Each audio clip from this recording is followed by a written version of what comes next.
in the On Startups group, and you've got wireless jobs. The group is currently capped at 10,000 members, therefore preference is given to those already members of the wireless jobs community. Join the group and then check out the information. So you can look at different levels of groups that you can join to start networking in just by searching for different terms and then choosing maybe alumni groups, corporate, conference network, non-profit, professional, or other. So you can actually choose what category here and search, find relevant groups and join those, and then you can get involved with those people in your particular niche market. It's a great way to establish yourself as an expert within your field. If you can't find the group that you want to join, create your own. I'd only suggest doing this though once you start to build up a good network inside LinkedIn. Don't go creating a group the first time you log in unless you've got something really positive you can contribute on an ongoing basis. A great way to start improving your credibility rating within LinkedIn is to go to the questions or the answers section and to start answering questions within the different groups. So if there's questions that you can help people on, then you can go ahead and answer them. The more you can contribute to groups that are relevant and questions and help people, the more likely people are going to be coming back to looking at your profile, and obviously that in turn is going to get you clicks.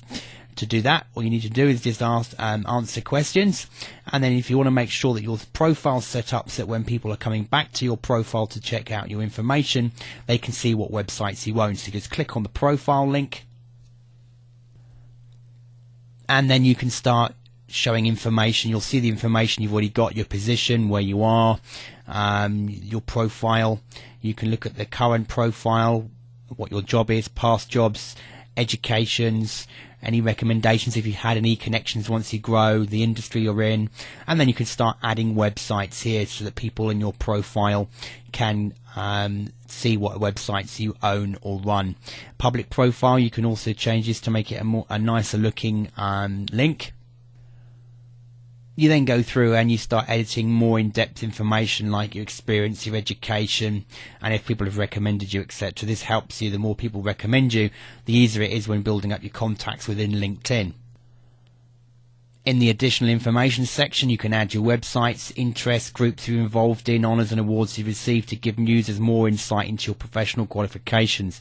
This really is the opportunity for you to display everything positive about yourself and how you can help and benefit other people. At the end of the day, the more you're in it to help others, the more you'll be rewarded yourself, with both your contact list growing and people visiting your profile with inside LinkedIn and recommending you as well. Once you've taken the time to fill out your profile correctly, upload photographs, put through previous job histories, a bit about yourself, what your company's doing now, etc., and you've started building your connections, you can then start getting introduced to other people through connections that you have. So the more connections that you can start off with, the more likely your own network is going to grow much faster.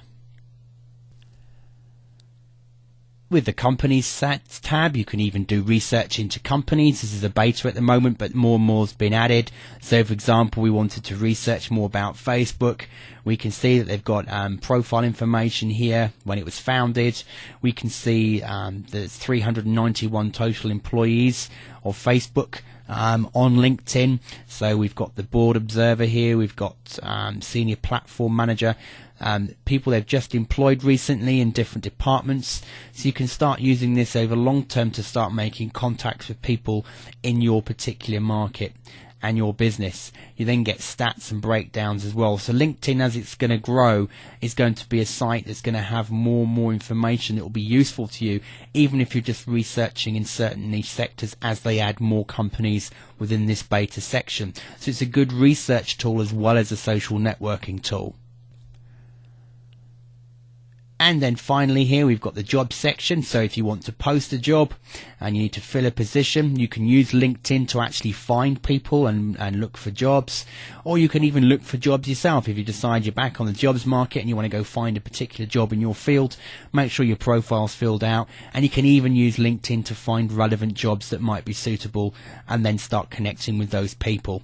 Obviously, the more recommendations and connections that you've got, the better your chances of applying for applications and jobs. jobs, but also when you're actually posting positions you might want to fill in your organization as you're growing. Maybe it's research writers or designers. You can find people with inside LinkedIn as well. So LinkedIn is not just a straightforward social networking site. It's got more facets to it, more areas that's worth researching. Just make sure that you first of all visit your profile and fill it out and max it out as much as you possibly can. Import as many of your contacts as you can, and then just send them a polite message saying you're now on LinkedIn, would they like to connect to your network. The faster you can grow this two sections, the more opportunities of you building more contacts with inside LinkedIn. Thanks for watching.